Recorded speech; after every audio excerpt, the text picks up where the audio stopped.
Okay guys, so today we're gonna make biscuits.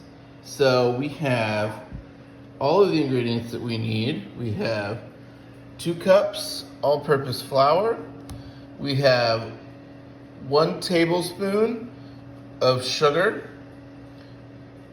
We have 1 tablespoon of baking powder, 1 teaspoon salt, and then we have a stick of butter. So those are our ingredients. Now, what we're gonna do is I'm gonna put this through a cheese grater right into this bowl. The reason I'm doing that is it will make incorporating that butter that much quicker. I'm just gonna use the biggest grate, okay? Make sure your butter's cold. It's the only way this is gonna work, all right? You could theoretically pop this in the freezer for 3 or 4 minutes to make sure it's super cold. And again, I'm touching this butter as little as possible because my hands are, hot. They're 90 something degrees, hopefully. And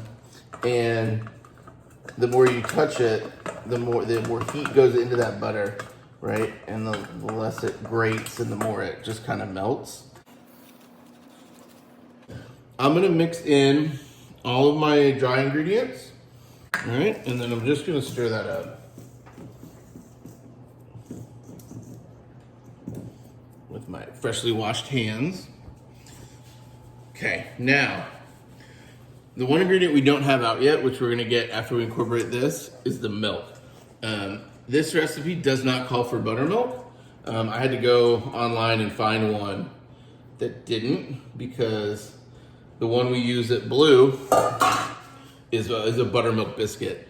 So I couldn't use that one because I don't have any buttermilk, guys. So we've got this. I'm just gonna start working this together, just like we did the other day, right? But man, it's gonna go so much faster because we grated it. All right. See how fast that was? That was crazy. That was awesome. All right, now 3/4 cup milk. As far as the milk goes, whole milk is the thing to use here. You don't want to go heavy cream because it's too thick, but you don't want to go skim or 2%. You need the flavor from that full fat, okay? So we've got our milk in there, and then just use your hands, guys. Now you're gonna feel this and have to go by texture. If it feels real dry, then it's not gonna work, right? And I can tell you right now, this is feeling real dry. So I'm gonna add a little more milk. When you start adding in milk, you gotta add just a little at a time, like a tablespoon. Because if you add too much, then you've gotten yourself in trouble, okay? So a little milk at a time, just until it comes together. And then get it out of your bowl and onto your table or work surface or whatever you're using, okay? And we're pushing this and forming it together. It's not really a knead. I mean, it kind of is. It's like it's a biscuit knead. So we're not developing gluten. We're just bringing this dough barely together, okay? Which seems so foreign, probably from everything I've taught you thus far. But this is a different beast, okay? This is a small batch of biscuits. So if you were making a bunch, you would roll this out much bigger, right? So what I'm able to do is kind of control the edges, okay?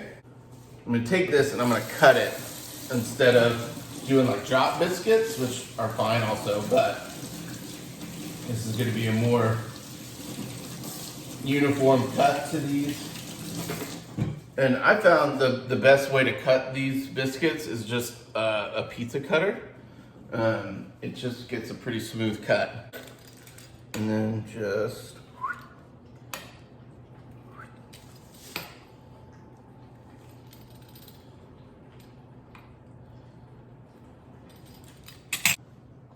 we've got our biscuits. Now, the question being, should I butter or spray this? I'm gonna say no, because there's already so much butter in here. I think it's going to be fine. Hopefully, I'm not way wrong, right?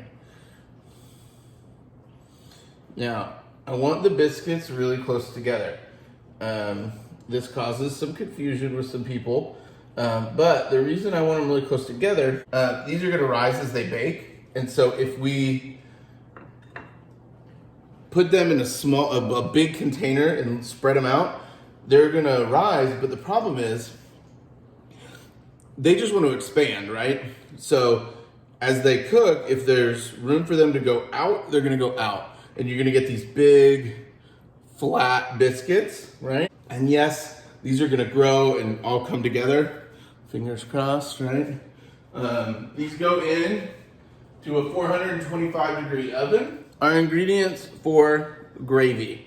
We're gonna use that same whole milk.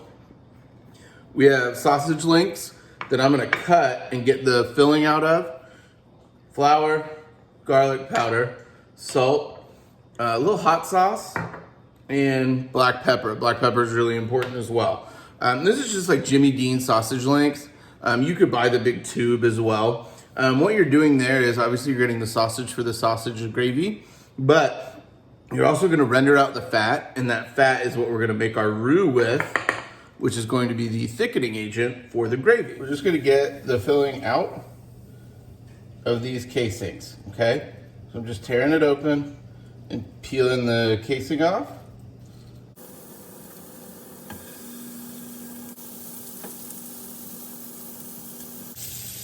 If you only have cooked sausage, that's fine. You can just use any fat. So, obviously the fat that you choose will affect the flavor. So like butter would be, I think, your best bet. Oil is gonna make it like real greasy. And it's gonna taste like whatever oil you put in there. So like canola oil or olive oil is gonna have that flavor. So again, just be mindful of that and try to avoid using oil. But we do want to make sure we get this sausage cooked all the way out. And I'm just breaking it up so that when we eat the gravy, there's sausage all throughout and not just like a few big chunks of sausage. Because then inevitably one person's really happy and everybody else is really sad because they didn't get any sausage. All right, you see the fat in there, but see, it's just not quite enough. So we're gonna add a little bit of butter. At the restaurant, we use sausage patties. I just didn't have any, so we're using these links instead, which again, works just fine. This is gonna be a great gravy. It smells good already. So I'm adding a tablespoon of butter. What I'm adding is salted butter though, so I may not need that salt. We will have to find out by tasting. Find a good hot spot, let that butter melt. Let's see how much more fat there is. That's gonna help us make that roux. When you add this in, I'm switching. I'm gonna go with a whisk, okay? And I'm just gonna dust the top.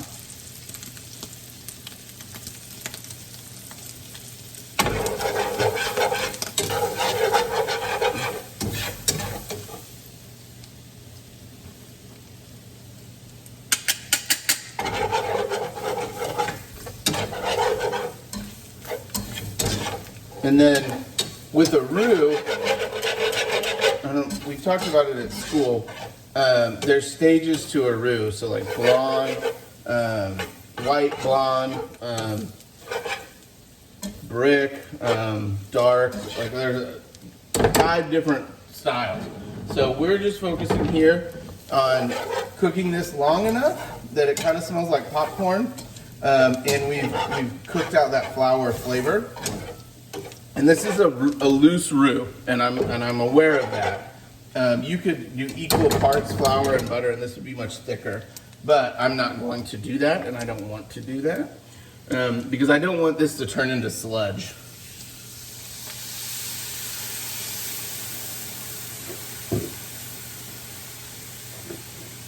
And I have about a teaspoon of garlic powder. I'm gonna do several things with black pepper, like 20.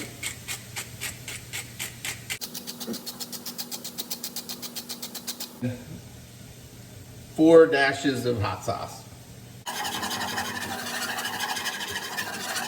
And then we're gonna bring this to a boil.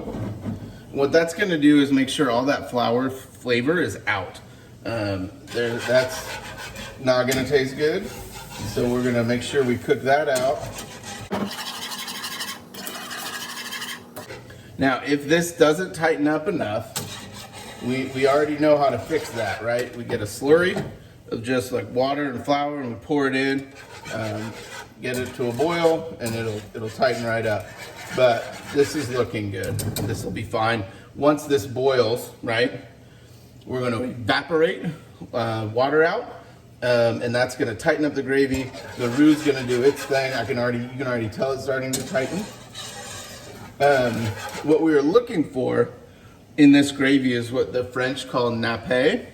And basically what that means is that your sauce, which is what a gravy is, will coat the back of a spoon, and if you run your finger through it, it won't run away, okay? But look, see this tightening up? Yes, sir, looking good. And it's not that pure white color because of the fat we cooked this with, right? We cooked it in the fat of the sausage, and we cooked it with butter, and so the color is gonna be darker. We did also add that hot sauce, right? Which is red. Now, once you're at the right consistency, we're gonna stop because our biscuits aren't ready, so we're gonna hold this, but just to show you. So, coats the back of that spoon and sits there. That's what we're looking for. It did need a little salt. So that's, again, guys, that's why we taste our food. You don't want to serve something that's not perfect. And you'll never know that without tasting, okay? Okay, guys, look at our biscuits. They definitely rose. If you look closely, you can see all those layers that we got. And that's because we cut that butter in, right? I think bowl's the way to go here. All right.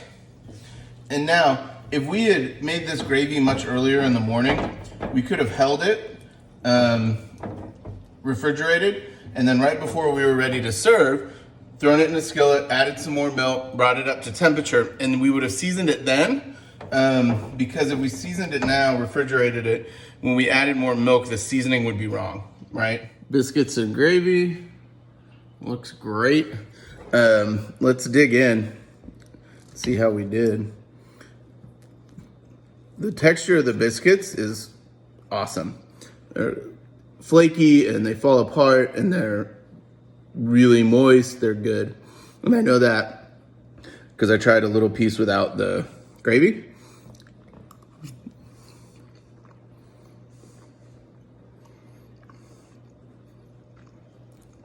What a good brunch food to have.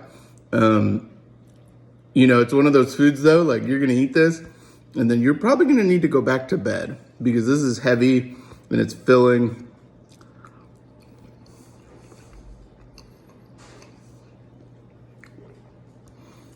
It's tricky to say who steals the show, the biscuits or the gravy. So, all right guys, thank y'all for joining me this morning. Enjoy your biscuits and gravy.